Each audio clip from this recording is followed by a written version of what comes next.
ඔයත් බබාගේ නිින්ද ගැන ගොඩක් වද වෙන අම්මා කෙනෙක්ද? අද කතා කරන්නේ ඒ ගැන.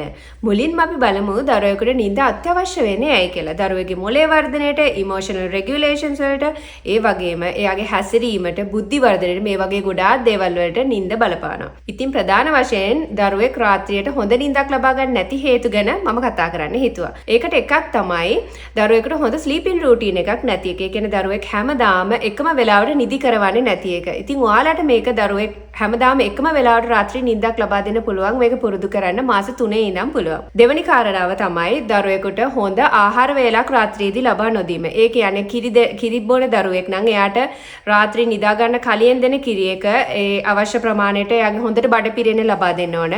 ආහාර ගන්න දරුවෙක් නම් එයාට හොඳට ප්‍රෝටීන්, කාබ්ස් තියෙන ආහාර වේලක් ලබා දෙන්න ඕන. තුන්වෙනි කාරණාව තමයි දවස ඇතුලේ දරුවෙකු ලබා ගන්න නැප්ස් ප්‍රමාණය හා ඒ අතර තියෙන පරතරය. ඒ කියන්නේ දරුවෙක් හවස 4න් පස්සේ වගේ නිදා ගන්නවා නම් ඒ දරුවෝ ගොඩක් වෙලාවට රෑ 10-11 වෙනකම් නිදා ගන්න නැතුව ඉන්න පුළුවන්. ඉතින් උදාහරණයක් විදිහට කිව්වොත් මගේ ට්වින්ස්ලා දෙන්නා එයාලට දැන් අවුරුදු 2යි.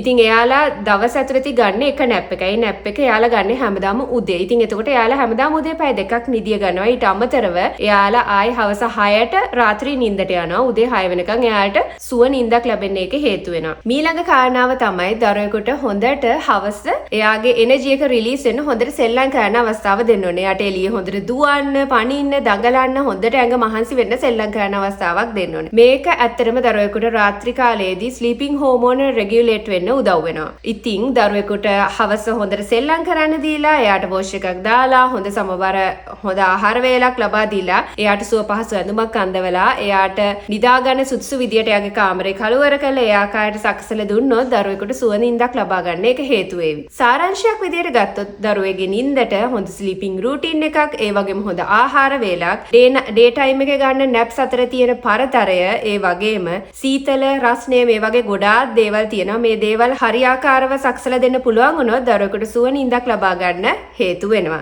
ඉතින් මේ නිින්ද කියන එක ගැන කතා කරොත් මේක ගොඩක් දීර්ඝ මාතෘකාවක්. මේක ගැන ගිය අවුරුද්දේ මම මගේ YouTube channel එක ඇතුලේ ගොඩාක් දීර්ඝව කතා කරලා තියෙනවා. ඉතින් මම මගේ ඊළඟ වීඩියෝ එකෙන් කොහොමද හොඳ ස්ලීපින් රූටීන් එකක් දරුවෙකුට හදාගන්න කියන එක ගැන කතා කරන්න හිතාගෙන ඉන්නවා. ඉතින් මේ වගේම තවත් වීඩියෝ එකකින් හමු වෙමු.